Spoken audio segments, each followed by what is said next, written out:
Welcome to section 9.5. We'll start out by looking at number 12, but we'll talk more holistically about 9.5.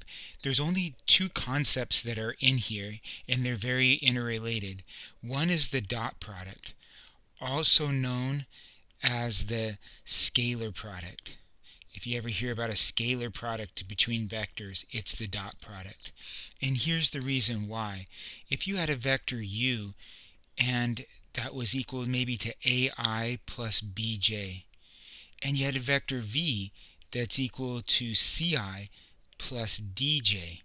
The dot product by definition, right? It's not a consequence, but somebody defined the dot product to be it's the product of the i's plus the product of the j's. And so you can see that you just get a number out of this. That's why it's called a scalar product. And one of the uses for it is to find the angle between two vectors. So as we go to try to find the angle between two vectors, what we'll have is something like this. The cosine of theta is equaling u dot v all over the magnitude of u times the magnitude of v. And so we'll do our dot product and divide it by the product of those two magnitudes and set that equal to cosine.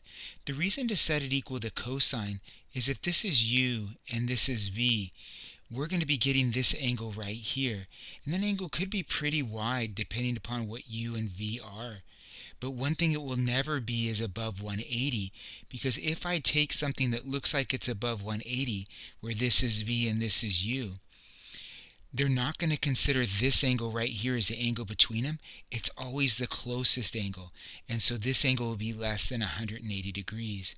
That's why they're picking cosine.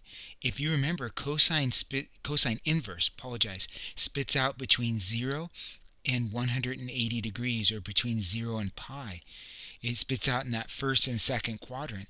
So that's why they've chosen cosine, is so that it comes and gives us an angle that's underneath 180 degrees. So let's look at the context of question number 12. It's going to be very representative of the other ones that are in and around it. You're only working up through problem number 17. So if we look at 12, they give us the vector v, and they tell us that that's simply I plus the square root of 3j. And they give us the vector u. Not u, w, which is equal to I minus j. So those are two simple vectors that they're giving us. And part A would like us just to find v dot w, to find the dot product of the two. Well, no problem. According to the definition, it's the I components multiplied together plus the j components multiplied together. And out of that we get a nice 1 minus root 3 coming out of that. And that's going to be the answer reflected in the back. It's no more difficult than that. In question B, they're saying find the angle between those two. So let's go find the angle. Well, we know what to do. We need to take cosine theta and set it equal to u dot v all over the magnitude of u times the magnitude of v. Well, u dot v we just found out was 1 minus root 3. And the magnitude of v, well, we can come right up to the top of the screen here and realize the magnitude of v is 1 squared plus root 3 squared, which is the square root of 1 plus 3, which is the square root of 4, which is 2. And so we have a nice 2 here. And the magnitude of w, so I should have used the right symbols here that were contextual to our problem. Let me see if I can change that. So what I did is I put it in general, but in our problem we have v's and w's. So I'm coming into the formula here and just replacing the v's and the w's in for those.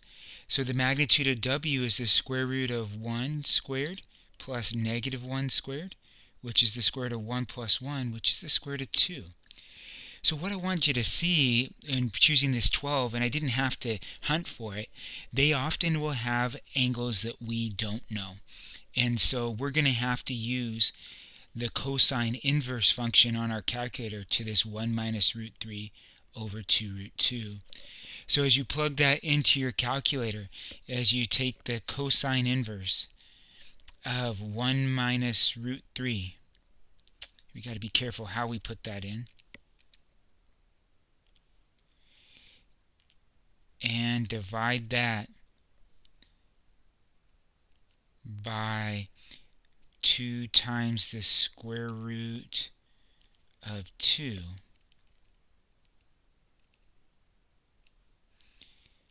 we are going to get out of our calculator 105 degrees.